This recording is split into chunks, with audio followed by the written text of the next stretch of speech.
Hej Mike, nu vil jeg lige lave en lille video, som har givet som lektie for os omkring konkurrens i engelsk.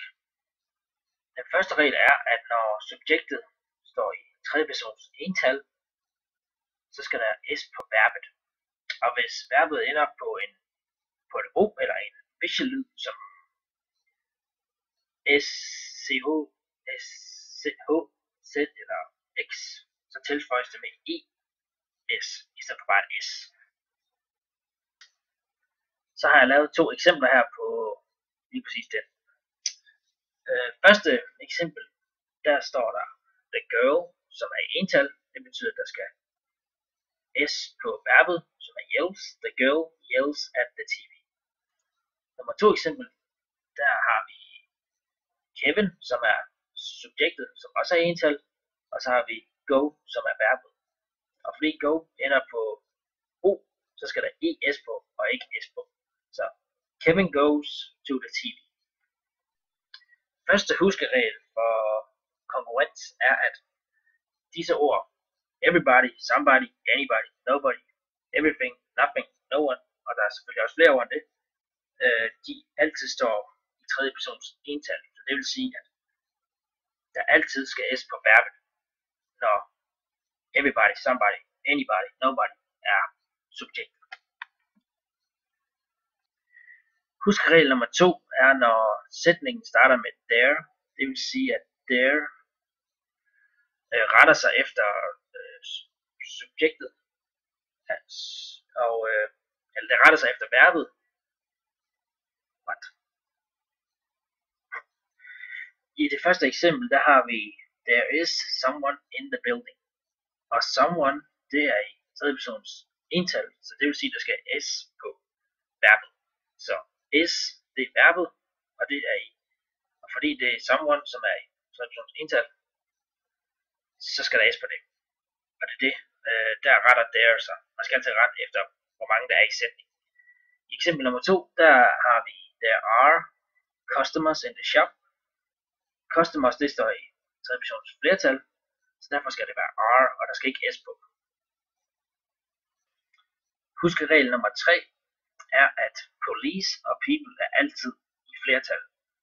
Det vil sige, at når subjektet er police, så vil det altid stå i flertal, så der skal aldrig være s på verbet. Huskeregel nummer 4 er, at money, information, furniture, advice og news er altid i ental. Det vil sige, at der skal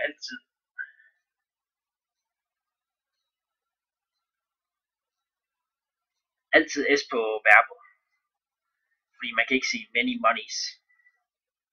Det kan aldrig være i flertal.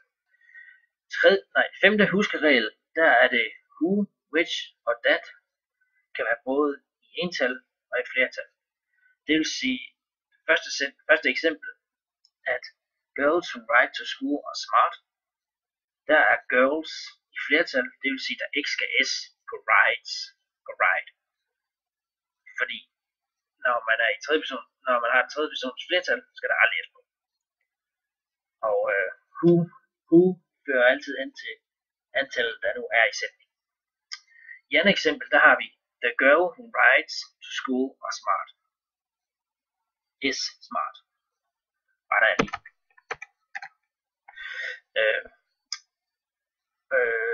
Der har vi the girl, som er i tredje persons ental, så der skal s på rides, og så skal der være med is og ikke are smart, som jeg har skrevet.